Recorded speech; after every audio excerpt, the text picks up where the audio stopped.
is Eric LeCompte. I'm the Executive Director of Jubilee USA Network.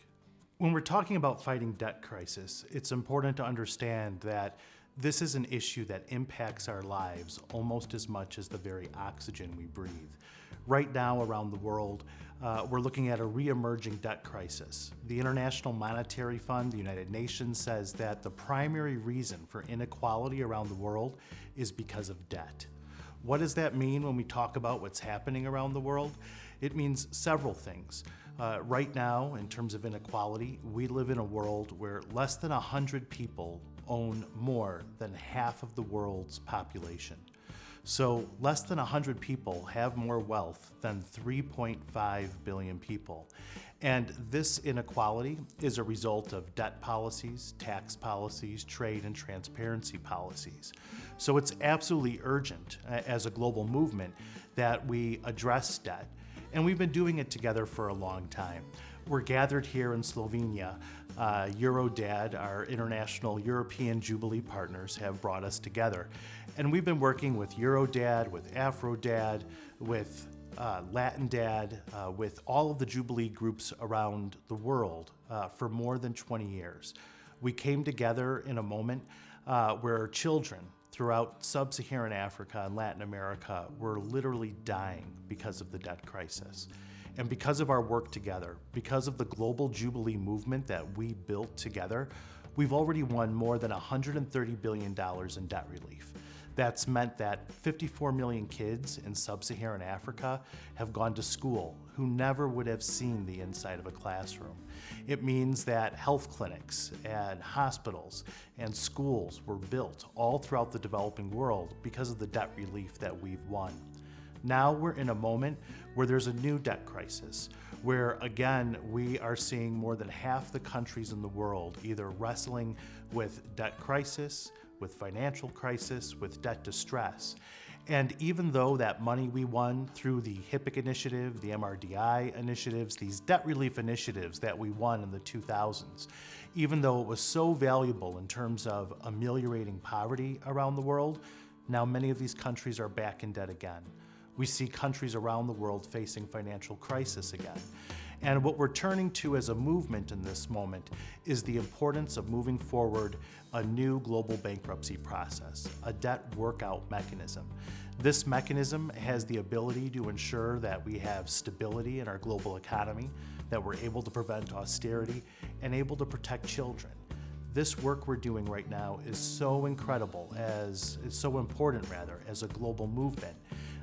Because a debt workout mechanism will add financial stability, it can prevent the next financial crisis, and the debt workout mechanism that we're working on, our movement is growing, and I believe that we will eventually win the mechanism. It's no longer a question of if, it's simply, for our movement, a matter of when. I think there are several things that we need to look at in terms of addressing global debt crisis. We need to look at a workout mechanism so that when countries are in debt, wealthy countries, poor countries, they have a way to work it out. Second, we have to install principles of transparency and responsible lending and borrowing in the financial system. In most economies around the world, we have financial stability because our laws, whether they're mortgages, whether they're credit cards, any kinds of loans, are governed by laws of responsible lending and borrowing. Unfortunately, basic laws of transparency that exist in almost every country in the world don't exist in the global financial system. So we need to implement rules and regulations like we have at home in our countries on responsible lending and borrowing. Third, we also have to address the revenue question. Right now, because of a lack of responsible lending and borrowing, because of tax issues, because of transparency issues, the developing world is losing more than $1 trillion a year.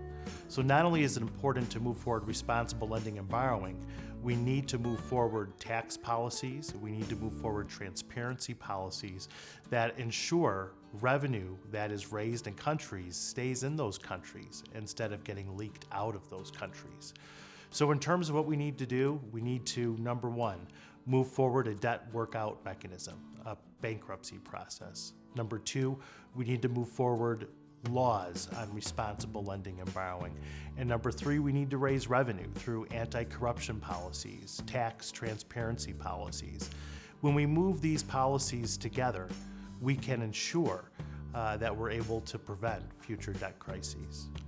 This kind of mechanism, it's not new. A debt workout mechanism or a bankruptcy process is a process that we already have in most of our own economies. We rely in our domestic economies on this type of bankruptcy process so that we have stability. So we're not trying to reinvent the wheel here. All we're doing is saying what exists in our own countries, what's good enough at home in the United States, what's good enough at home in El Salvador, what's good enough at home in the UK, what's good enough at home in Zambia in terms of bankruptcy, we should also have on a global scale. In fact, even the father of our modern economic system, Adam Smith, said that in order for the global financial system to be stable, it requires having bankruptcy in place. So in terms of those principles that create a bankruptcy process, just like at our homes, that process needs to be based on transparency, on comprehensiveness, and on neutral arbitration. So if we have that kind of process in place, not only can it protect countries when they get too much into debt, it can also ensure that we're not dealing with financial crises with more austerity. It could also ensure that we're getting enough of a debt haircut so that we can ensure that countries are able to meet their needs in terms of education, social spending, and healthcare. Responsible lending and borrowing isn't really complicated at all. It's one of those things that, again, we have at home in most of our own in most of our own domestic economies. But let's break that down. What does responsible lending and borrowing mean?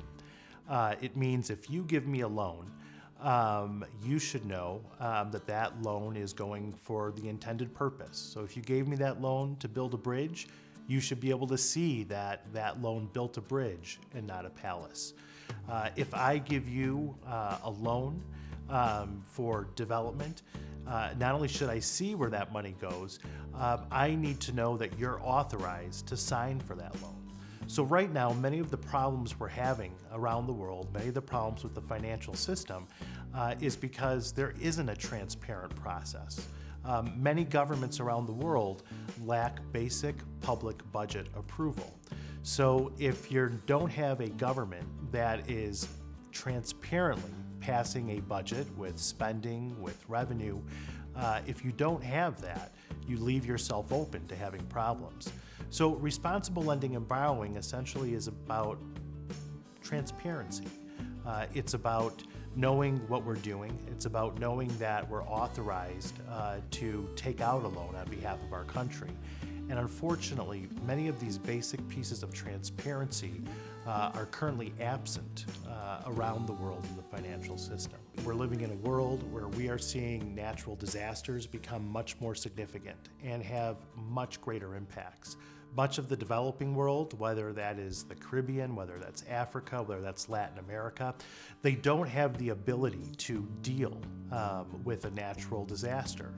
And especially as the disasters because of climate change are becoming more serious, are becoming greater, they don't have the ability to deal when a natural disaster strikes. We just have to look at the 2017 hurricane season, which wreaked havoc on the Caribbean.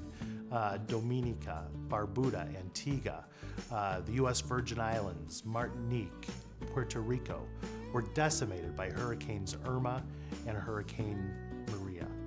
These hurricanes greatly impacted the people, and because of the high debt levels, people weren't able to respond. There wasn't emergency personnel that was able to respond right away. Governments shut down. And so we see how seriously issues like debt impact the growing climate impacts that many developing countries are facing around the world.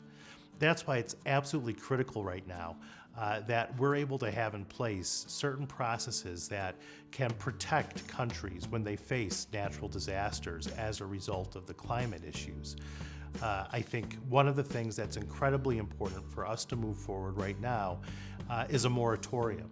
So when a country is hit with a hurricane, with an earthquake, with another natural disaster, they have the ability for some breathing space. The country has some ability to get by and not to have to continue to deal with the debt as they're trying to get to recovery. We really see a range of good examples as well as bad examples in terms of dealing with debt. I would say overall, we don't have one good framework at this point to be able to deal with the multitude of debt and financial crises that we're facing around the world right now. But in terms of some of the bad examples that we've seen in terms of dealing with debt crises, we often see countries imposed with too much austerity in terms of rolling back social services. You could look at a country like Greece, or you could look at how many of the countries went through recovery, from Zambia to other countries in Africa that received debt relief. So when a country is struggling and having a difficult time to recover from a debt crisis or a financial crisis, when you put in austerity to try and solve it, it's like trying to help a patient that's on life support. And the patient's on life support, they're struggling to survive. And you go up to that patient and you start to punch that patient in the face. And you punch them over and over again, and you ask the patient, does this make you feel better? That's kind of the wrong philosophy right now that is governing a lot of how we deal with debt crisis around the world. We deal with debt crisis by imposing austerity policies.